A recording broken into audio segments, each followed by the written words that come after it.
Hello dear students, today we are going to discuss prison structure and prison management in India.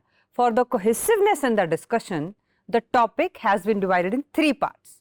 Part 1 shall highlight the evolution and brief introduction to law applicable on jails. Part 2 shall have a deliberation on prison management and prison administration in India. Part 3 will cater to the latest data and e-prison management.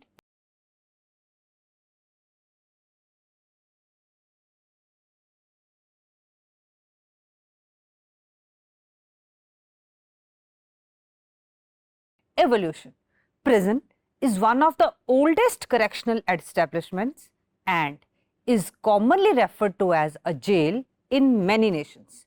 It originated in 16th century and was used as a form of punishment in the 18th and early 19th century. In the 20th century, individualized sentencing mechanisms for offenders were developed and prison reform was influenced by thinkers like Montesquieu and Beccaria, who argued for the confinement as a part of larger system of social control and rehabilitation. In India, East India Company established the first jail committee in 1836 to assess the conditions of jails in India and suggest steps for the future administration. This committee highlighted the problems of the prisons and recommended serious considerations of the issues at the higher level. Second and third jail committees were constituted in 1864 and 1877 respectively, but were unsuccessful in improving the prison conditions.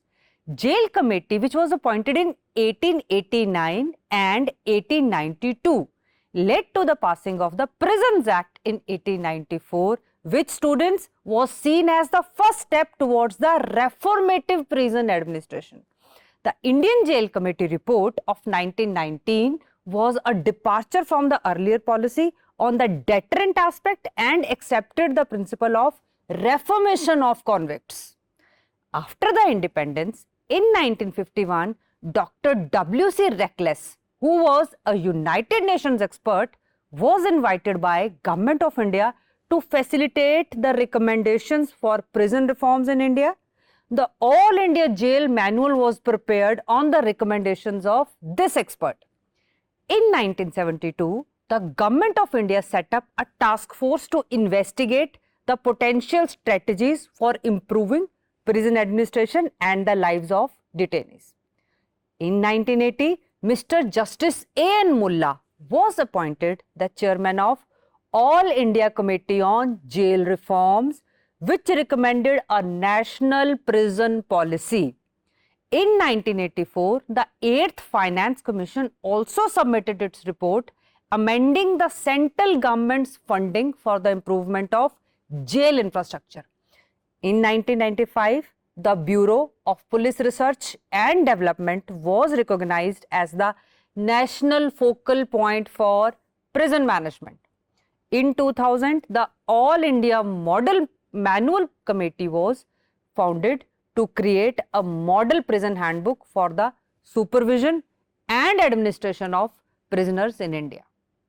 BPR&D revised its national strategy on prison reforms in 2007 in response to the views and proposals acquired by states and its advisory committee on prison reform.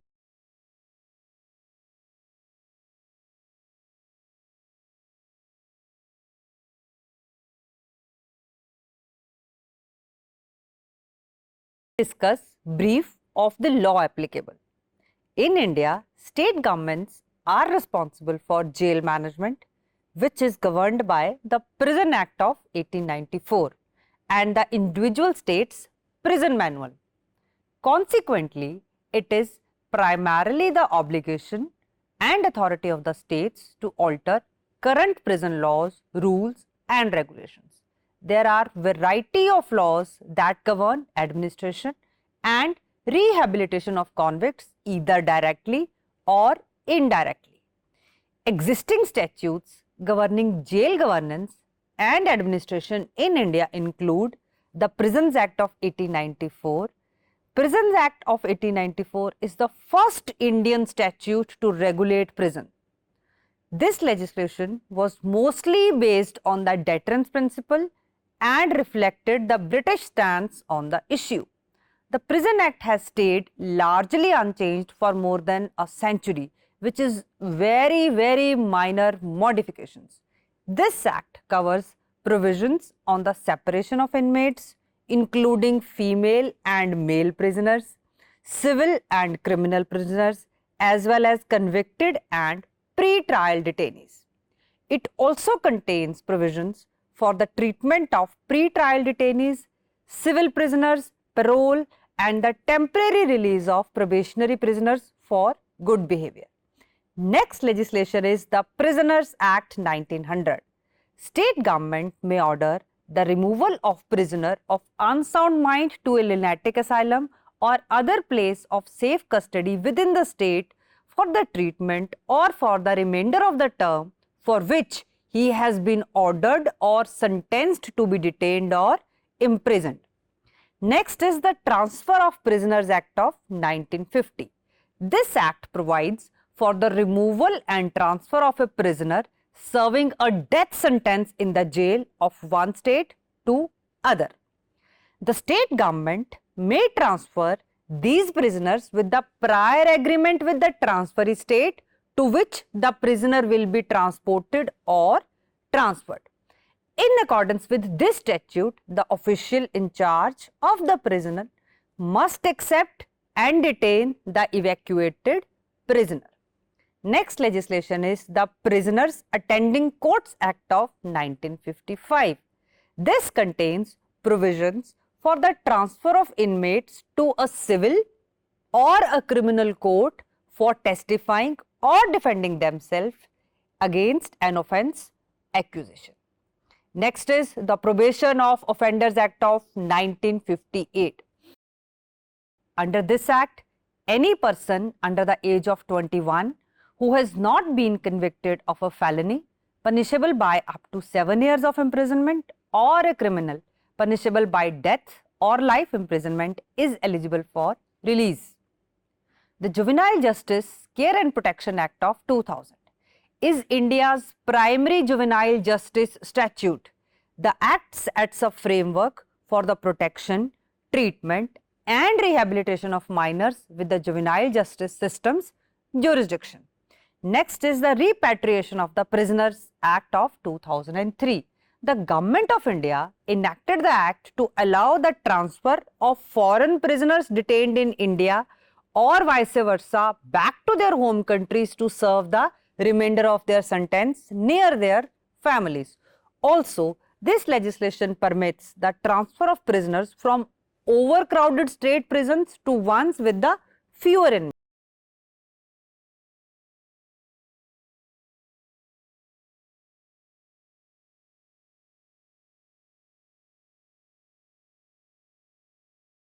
Management and classification of prisons.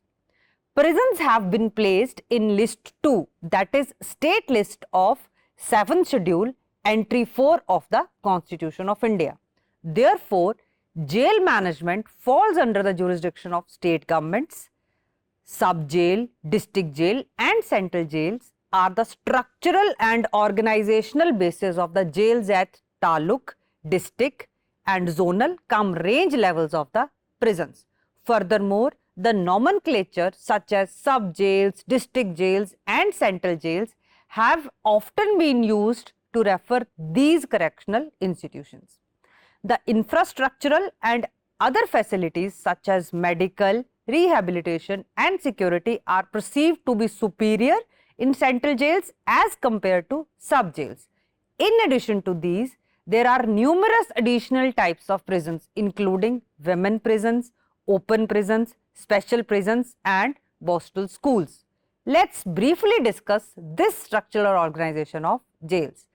Number 1, central jails. The criteria for being classified as a central jail vary from state to state. Nonetheless, it has been seen as a trend in India that those convicted of crimes carrying a lengthy sentence, that is more than 2 years, are increasingly incarcerated in a central jail, which have a larger capacity and a higher occupancy rate than other jails. Some prisons offer additional services such as rehabilitation. The most central jails, that is 16, are located in Delhi, followed by Madhya Pradesh, that is 11. Next is the district jails. These are the primary detention establishments in territories and states where central jails are not established. There are approximately 57 district jails in Uttar Pradesh, 39 district jails in Madhya Pradesh, and 31 district jails in the state of Bihar. Next is the sub jails. These are smaller jails placed within the subdivisional regions of the states. Although being on a lower level than other prisons, a lot of states have constructed a significant number of these prisons and have a highly organized prison system. Maharashtra, for instance, has 100 sub-jails. Andhra Pradesh has around 99 and Tamil Nadu has 96 sub-jails. Next is the women's jails. These are the prisons designed to hold solely female inmates. These facilities may exist at the subdivisional, district and the central levels. In India, there are 20 women's jails with a total capacity of 5,200 women and an occupancy rate of 60%. Kerala and Tamil Nadu each have roughly 3 women's prisons, while Maharashtra has approximately 5. Next is the Bostel schools. These are a type of juvenile detention facility used to confine and imprison adolescents and juveniles. Juveniles and other young offenders are provided with proper care, rehabilitation and welfare at the Bostel establishments. This is to ensure that they are kept in a safe and secure environment. In such schools, juveniles receive reformative training, education and moral influence that are favorable to reducing crime rates. Tamil Nadu is renowned to having the largest population with around 678 residents. Next type of prisons, students, is the open prisons. These are the jails without towering walls, barbed wire fences or armed guards to keep the convicts in line. They are based on the reformative view of justice and punishment and advocates for the rehabilitating offenders into law-abiding citizens without incarceration. The most significant case study for an open jail in India is the Sanganer jail in Jaipur, established in 1954, which housed nearly 450 convicts and allows them to go out for work.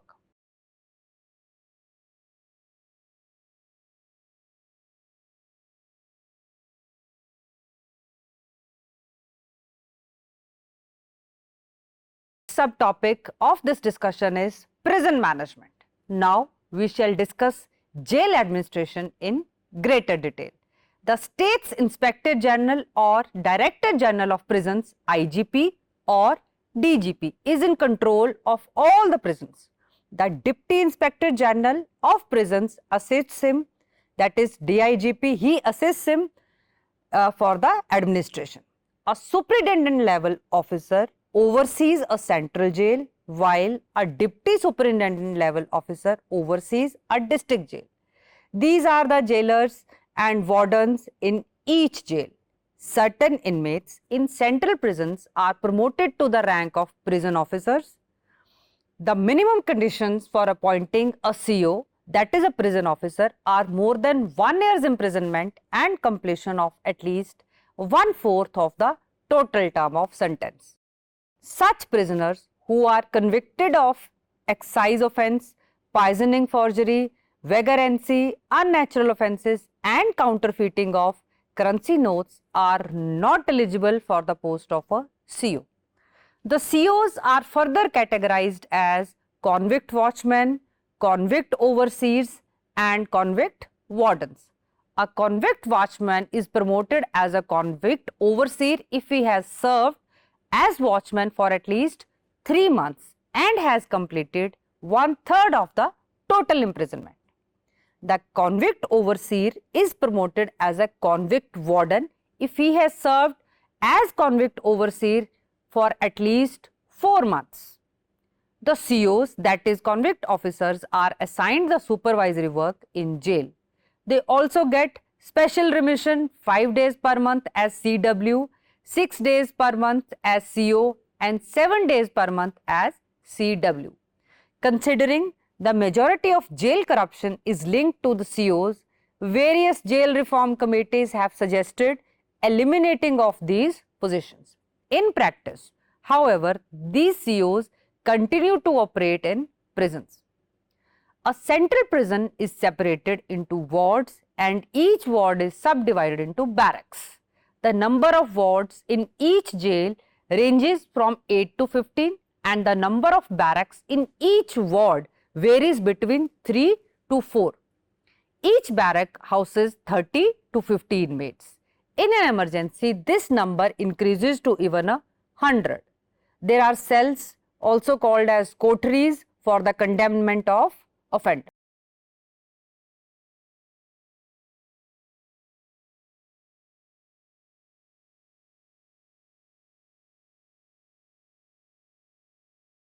Is data and e-prison management. The data mentioned below by the National Crime Record Bureau has been updated till 31st of December 2021. The overall number of prisons at the national level has increased by 1% from 1306 in 2020 to 1319 in 2021.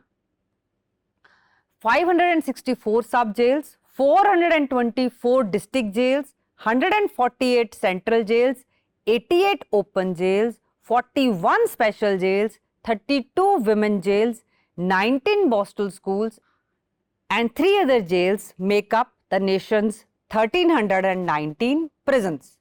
Rajasthan had the most jails, 144, followed by Tamil Nadu 142, Madhya Pradesh 131, Andhra Pradesh 106, Odisha 92 and Uttar Pradesh 75.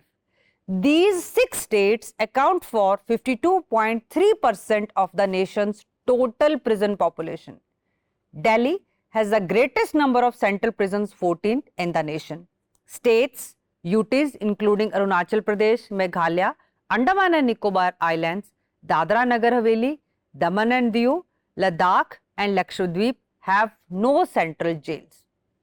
The state of Uttar Pradesh is the biggest number of district prisons, that is 62.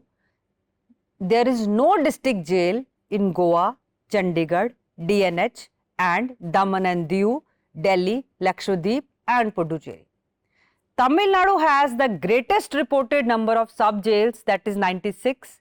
States, UTs like Arunachal Pradesh, Goa, Haryana, Meghalaya, Mizoram, Nagaland, Sikkim, Chandigarh, Delhi and Ladakh have no sub-jails in their states or UTs. For the year 2021, a total of 18,06,823 inmates were admitted to various jails across the country, a 10.8% rise over the year 2020, that is 16,31,110 inmates. According to the data from the National Crime Record Bureau for the year 2021, the Indian jail population consisted of 77% under trials and only 22% of convicts, which is nearly half of the under trials serving more than 2 years behind bars. Out of 5,54,000 convicts, 4,27,000 convicts were awaiting trial and 24,033 had been incarcerated for between 3 and 5 years.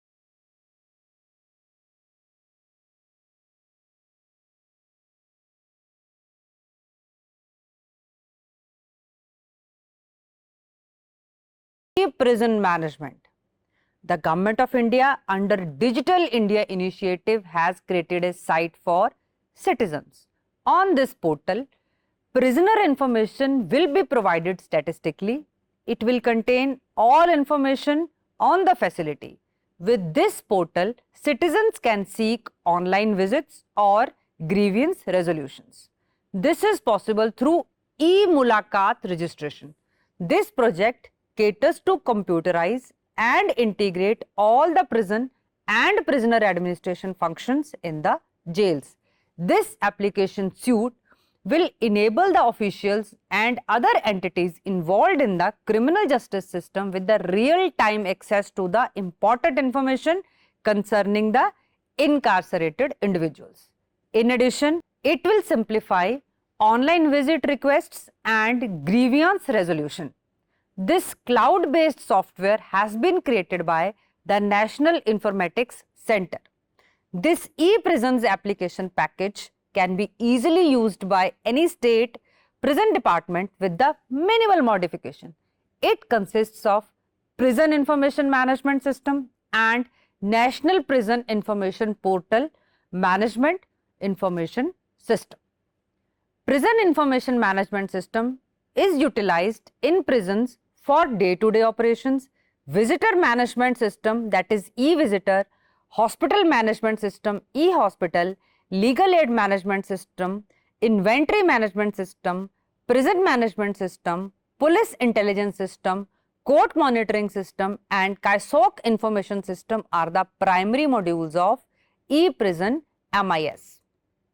National Prison Information Portal is a citizen-centric platform displaying statistics information on the country's numerous prisons. Dear students, visitors can submit visit requests to meet their wards in the prison through this portal. Grievances regarding their wards in prison can also be submitted through this portal. This is equipped with essential services for interfacing with the other criminal justice stakeholders, and it provides authorization, checks and validation to increase the data quality. The most important details in this text are the registration of the visit requests, SMS email alerts to the visitors, statistical information, submission of the complaints and regulation of inmates, and also it provides for the recording and tracking of inmates' movements, activities and management throughout the duration of their confinement.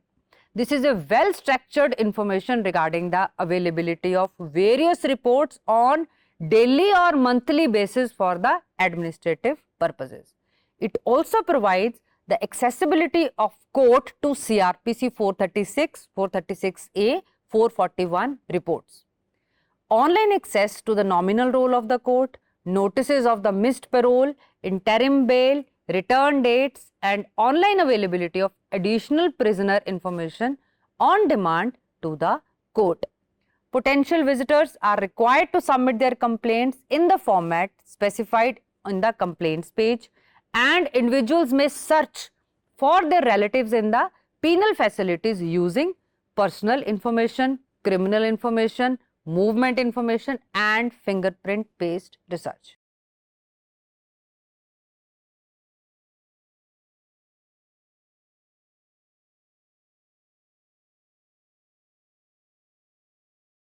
To the conclusion, I would like to say that it could be safely appended that prison administration and prison laws in India needs uniformity.